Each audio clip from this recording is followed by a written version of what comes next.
Hello guys, ನಮಸ್ಕಾರ. ಇವತ್ತಿನ ವಿಡಿಯೋದಲ್ಲಿ ನಾನು ನಿಮಗೆ ವೋಟರ್ ಐ ಡಿಯನ್ನು ಯಾವ ಥರ ಡೌನ್ಲೋಡ್ ಮಾಡೋದು ಅಂತಂದು ನಿಮಗೆ ಮೇಲ್ಗಡೆ ಥಂಬ್ನೇಲಲ್ಲಿ ಹಾಕಿದ್ದೆ. ಅದೇ ಥರ ನಾನು ಇವಾಗ ವೋಟರ್ ಐ ಡಿ ಯಾವ ಥರ ಡೌನ್ಲೋಡ್ ಮಾಡೋದು ಅಂತಂದು ನಿಮ್ಮ ಮೊಬೈಲಲ್ಲೇ ನೀವೇ ಡೌನ್ಲೋಡ್ ಯಾವ ಥರ ಮಾಡೋದು ಅಂತಂದು ಇವತ್ತಿನ ವಿಡಿಯೋದಲ್ಲಿ ನಾನು ತಿಳಿಸ್ಕೊಡ್ತೀನಿ. ಈ ವಿಡಿಯೋ ಇಷ್ಟ ಆದರೆ ನಿಮಗೆ ಲೈಕ್ ಮಾಡಿ, ಶೇರ್ ಮಾಡಿ ಮತ್ತು ಸಬ್ಸ್ಕ್ರೈಬ್ ಅನ್ನೋದನ್ನು ಮಾಡಿ. ಹಾಗೆ ಬೆಲ್ ಐಕನನ್ನು ಕ್ಲಿಕ್ ಮಾಡಿ. ಬೆಲ್ ಐಕನನ್ನು ಯಾವುದಕ್ಕೆ ಕ್ಲಿಕ್ ಮಾಡಿ ಅಂತಂದು ಹೇಳ್ತೀನಿ ಅಂತಂದರೆ, ನಾನು ಮಾಡೋ ನೆಕ್ಸ್ಟ್ ವಿಡಿಯೋ ನಿಮಗೆ ನೋಟಿಫಿಕೇಷನ್ ಮುಖಾಂತರ ತಲುಪುತ್ತೆ. ಆ ಉದ್ದೇಶಕ್ಕೆ ಇಲ್ಲಿ ನಾನು ಪಕ್ಕದಲ್ಲಿ ಒಂದು ಸ್ಕ್ರೀನ್ ಶೇರನ್ನು ಮಾಡ್ತೀನಿ.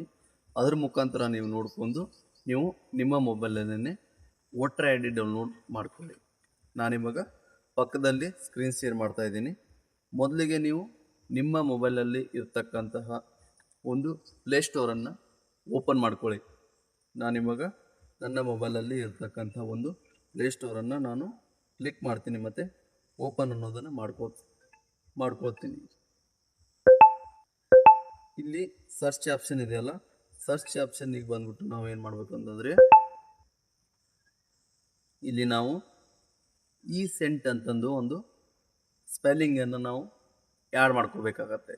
ನಾನು ಈ ಸೆಂಟ್ ಅಂತಂದು ಒಂದು ನೇಮನ್ನು ಬರ್ಕೊಳ್ಳಿ. ಈ ಸೆಂಟ್ ಅಂತಂದು ಆದಮೇಲೆ ಇದನ್ನು ನಾವು ಸರ್ಚ್ ಮಾಡಬೇಕಾಗತ್ತೆ. ನಾನಿವಾಗ ಸರ್ಚ್ ಮಾಡ್ತಾ ಇದ್ದೀನಿ. ಇಲ್ಲಿ ಮೇಲ್ಗಡೆ ಒಂದು ಆಪ್ಷನ್ ಕಾಣ್ತಿದೆಯಲ್ಲ, ಈ ಸೆಂಟ್ ಅಂತಂದು, ಈ ಒಂದು ಅಪ್ಲಿಕೇಶನನ್ನು ನಾವು ನಮ್ಮ ಮೊಬೈಲಲ್ಲಿ ಡೌನ್ಲೋಡ್ ಮಾಡ್ಕೋಬೇಕಾಗುತ್ತೆ. ನನ್ನ ಮೊಬೈಲಲ್ಲಿ ಇದು ಆಲ್ರೆಡಿ ಡೌನ್ಲೋಡ್ ಆಗಿದೆ. ಆದ ಕಾರಣ ನನಗೆ ಓಪನ್ ಅನ್ನೋ ಆಪ್ಷನನ್ನು ಕಾಣ್ತಾ ಇದೆ. ನಾನಿವಾಗ ಇದನ್ನು ಓಪನ್ ಮಾಡ್ಕೋತಾ ಇದ್ದೀನಿ.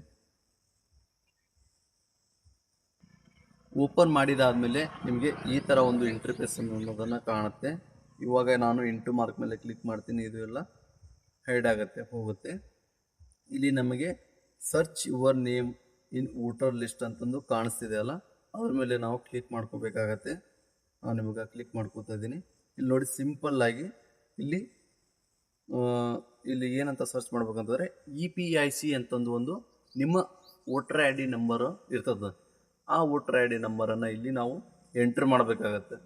ಎಂಟ್ರ್ ಮಾಡಿದ ಮೇಲೆ ಏನಾಗುತ್ತೆ, ನಾವು ಸರ್ಚ್ ಅನ್ನೋದನ್ನು ಕೊಟ್ಟರೆ ಏನಾಗುತ್ತೆ, ನಮ್ಮ ವೋಟರ್ ಐ ಡಿ ನಾವು ವೋಟರ್ ಐ ಡಿ ಹೆಲ್ಪ್ ಮುಖಾಂತರ ನಾವು ನಮ್ಮ ವೋಟರ್ ಐ ಡಿನ ಡೌನ್ಲೋಡ್ ಮಾಡ್ಕೋಬೋದು.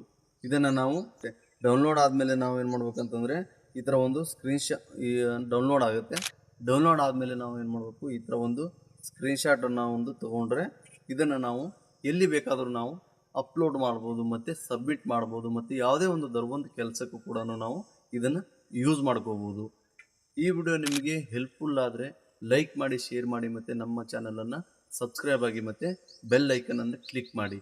ಹಾಗಾದರೆ ಸಿಗೋಣ ನೆಕ್ಸ್ಟ್ ವಿಡಿಯೋದಲ್ಲಿ. ಬಾಯ್.